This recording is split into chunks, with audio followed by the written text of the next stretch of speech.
होता क्या है, जब 1576 में हल्दी घाटी का युद्ध होता है तो हल्दी घाटी के युद्ध में मान सिंह और वो आसफ खां महाराणा प्रताप को नहीं पकड़ पाए।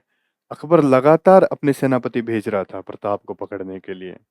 ऐसी एक सेनापति को भेजा, सेनापति का नाम था रहीम जी। क्या नाम था? रहीम जी। रहीम जी आते हैं, मेवाड़ के अंदर आते हैं और कहते हैं कि रहीम जी भले आदमी थे। रहीम जी को ये पता था कि प्रताप अच्छा आदमी है, तो रहीम जी मेवाड़ में आए तो सही, लेकिन रहीम जी ने प्रताप को पकड़ने की कोशिश ही नहीं की और शेरपुर नामक एक जगह थी, वहां पर अपने शिविर लगा लिए और अकबर को डेली मैसेज भेजते कि भाई आज तो हमने पकड़ ही लिया था, बस थोड़ा सा बच गया, अब दोबारा कोशिश करेंगे 3-4 दिन बाद और एक न एक दिन तो प्रताप को पकड़ ही लेंगे। लेकिन रहीम जी ने प्रताप को पकड़ने की एक बार भी कोशिश नहीं की। रहीम जी भले आदमी थे। एक दिन क्या होता है, रहीम जी, अच्छा रहीम जी जब दिल्ली से यहाँ पे आए, मेवाड़ में आए, शेरपुर आए, तो अपनी महिलाओं को लेके आए, पूरे परिवार को ही लेके आए थे। एक दिन क्या होता है, रहीम जी शिकार खेलने के लिए जंगल में चले जाते हैं। कहाँ चले जाते हैं? जंगल में चले जाते हैं। इधर अमर सिंह घूमता फिरता, अमर सिंह प्रताप का बेटा, घूमता फिरता अमर सिंह ने देखा यार आज रहीम जी के सीवर बिल्कुल सूने सूने पड़े, कोई दिख ही नहीं रहा। अमर सिंह उन सीवरों में पहुंच जाता है और वहां पे आवाज लगाता है कि रहीम जी, रहीम जी, रहीम जी। तो किसी महिला ने कहा भाई रहीम जी तो नहीं है। बोला कोई और पुरुष होगा, उसको भेज दो, मुझे बात करनी है। उन महिलाओं ने कहा कोई पुरुष नहीं है आज तो। रहीम जी कहते हैं सच्ची? बोला हाँ। बोला बाहर आ जाओ, तो सारी, वो सारी महिलाओं को बाहर निकालता है और कहता है ना मेरे पीछे पीछे आ जाओ और लाइन बना के आना, और लाइन को तोड़ा तो देखो खैर नहीं है तुम्हारी। वो अमर सिंह रहीम जी की महिलाओं को गिरफ्तार करके ले आता है अपने शिविरों में। आगे महाराणा प्रताप खड़े थे। महाराणा प्रताप ने सोचा यार आज ये क्या कोतक है, ये अमर सिंह किसको लेके आ रहे इतनी सारी महिलाओं को। आगे महाराणा प्रताप खड़े खड़े थे। प्रताप ने कहा कि यार अमर सिंह ये क्या चक्कर है, आज समझ में नहीं। पापा आप साइड में हो, ये मेरा काम है, मैं देखूंगा इनको। प्रताप ने कहा बात तो बता क्या है। बोला आज मैं घूमता घूमता इधर गया था रहीम जी की साइड और उनके सीवर सुनसान पड़े थे तो मैं चला गया। बोले तो क्या हुआ? बोले रहीम जी शिकार खेलने के लिए गए थे। बोले तो मैं कर लाया इनका शिकार।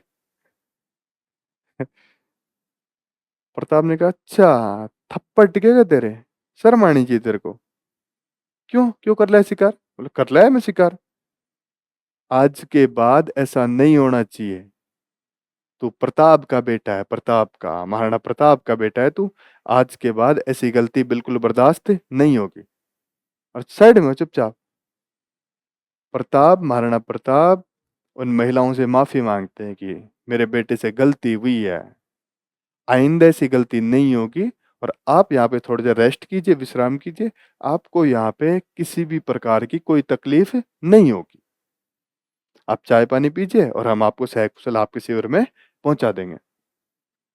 और महाराणा प्रताप रहीम जी के नाम पे एक चिट्ठी लिखते हैं, ये रहीम जी मेरे बेटे से गलती हुई है, मेरा बेटा आपकी महिलाओं को गिरफ्तार करके लेके आया, मेरे बेटे से गलती हो गई, आइंदा ऐसी गलती नहीं होगी। हाँ हम दुश्मन हैं, आमने सामने लड़ेंगे, युद्ध करेंगे, लेकिन आइंदा हमारी साइड से महिलाओं को बीच में नहीं लाया जाएगा। और वो चिट्ठी उन महिलाओं को देके वापस उनके शिविर में सकुशल भेज देते हैं। इतने में रहीम जी आ जाते हैं। उन महिलाओं ने कहा कि कहाँ चले गए थे तुम? बोले मैं तो शिकार खेलने के लिए चला गया था। अच्छा वो तो भला हो महाराणा प्रताप का जो आज हम बच गए, नहीं तो वो डाकी अमर सिंह हमें गिरफ्तार करके ले गया था और वो तो लाइन बना के और लेके गया था और कहा था कि मेरा काम है, पापा साइड में हो। रहीम जी ने कहा पूरी बात बताओ। बोले पूरी बात यही हो, हमें गिरफ्तार करके लेके गया था और वहीं रखने वाला था। वो तो भला हो महाराणा प्रताप का कि उसने हमें सकुशल वापस भेज दिया और आपके नाम से चिट्ठी दी है। जब वो रहीम जी उस चिट्ठी को पढ़ते हैं तो कहते हैं कि रहीम जी की आंखों में आंसू आ जाते हैं और कहते हैं कि हे प्रताप, मैं धन्य हो गया तुम्हारा जैसा दुश्मन पाकर।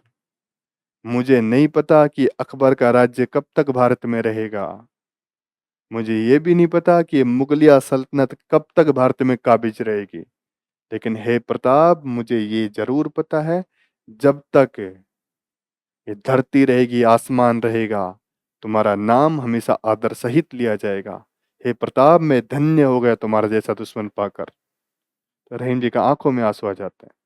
ये क्या थी बताओ? शेरपुर घटना। लिखो तो। देखो, अमर सिंह ने शेरपुर नामक जगह से रहीम जी की बेगमों को गिरफ्तार कर लिया था।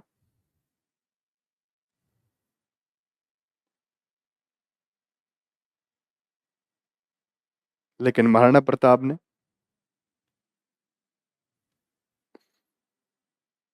अमर सिंह महाराणा प्रताप ने उन बेगमों को सहकुशल वापस रहीम जी के शिविर में भेज दिया।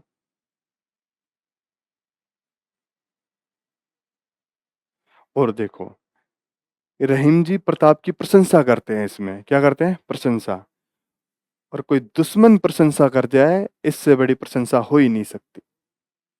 हाँ, अपने परिवार वाले अपनी प्रशंसा करेंगे, पापा प्रशंसा करेंगे, मम्मी तारीफ करेगी, बहनें तारीफ कर देंगी, लेकिन कोई दुश्मन प्रशंसा कर जाए, असली प्रशंसा वही होती है। तो रहीम जी ने प्रताप की प्रशंसा की कि हे प्रताप, मुझे नहीं पता ये मुगलिया सल्तनत कब तक भारत में रहेगी, ये अकबर का राज्य कब तक भारत में काबिज रहेगा, लेकिन हे प्रताप, मुझे जरूर पता है कि जब तक ये धरती आसमान रहेंगे, तुम्हारा नाम आदर सहित लिया जाएगा।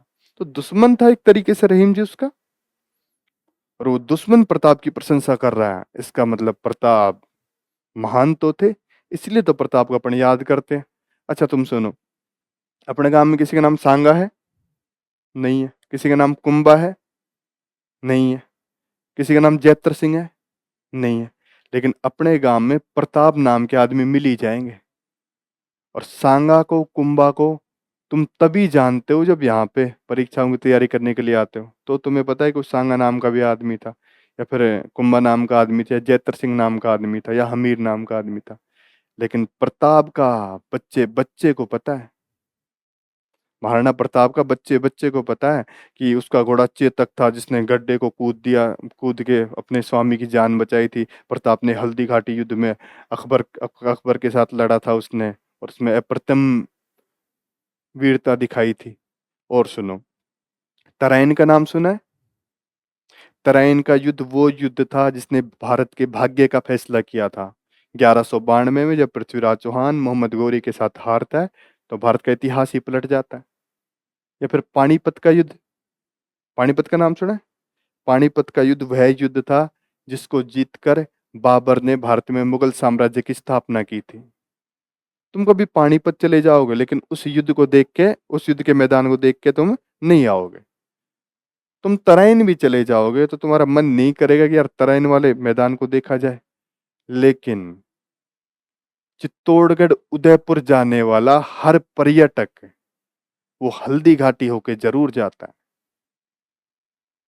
वो हल्दी घाटी की मिट्टी अपने साथ लेके जाता है, अपने घर लेके जाता है। इसका मतलब 21 जून को उस हल्दी घाटी के मैदान में उन 3 घंटों में कुछ तो ऐसा रहा होगा, कुछ तो प्रताप ने ऐसा किया होगा जिसको हम आज तक नहीं भुला पाए। उस मिट्टी को हम साथ में लेके जाते हैं और अपने आप को गौरवान्वित महसूस करते हैं कि हम आज हल्दी घाटी होके आए, हमने हल्दी घाटी का मैदान देखा है। उस 3 घंटों में प्रताप लड़ा तो ढंग से ही होगा, जिसको आज तक हम नहीं भुला पाए, और संभव तो कभी नहीं भुला पाएंगे। तो ये था प्रताप। वो राजा इतना नैतिक चरित्रवान था। देखो, प्रताप को इसलिए महान नहीं कहा जाता कि भाई वो योद्धा तकड़ा था। वो योद्धा में तो सांगा भी बहुत खतरनाक योद्धा था, कुंभा भी बहुत खतरनाक योद्धा था, लेकिन प्रताप नैतिक चरित्रवान था। जब उसने दुश्मन की बहन बेटियों को भी अपनी बहन बेटियों के समान या उससे भी बढ़ के समझा और उनको सकुशल कहाँ लौटा दिया? वापस। ये थी अपनी भाई क्या, शेरपुर घटना।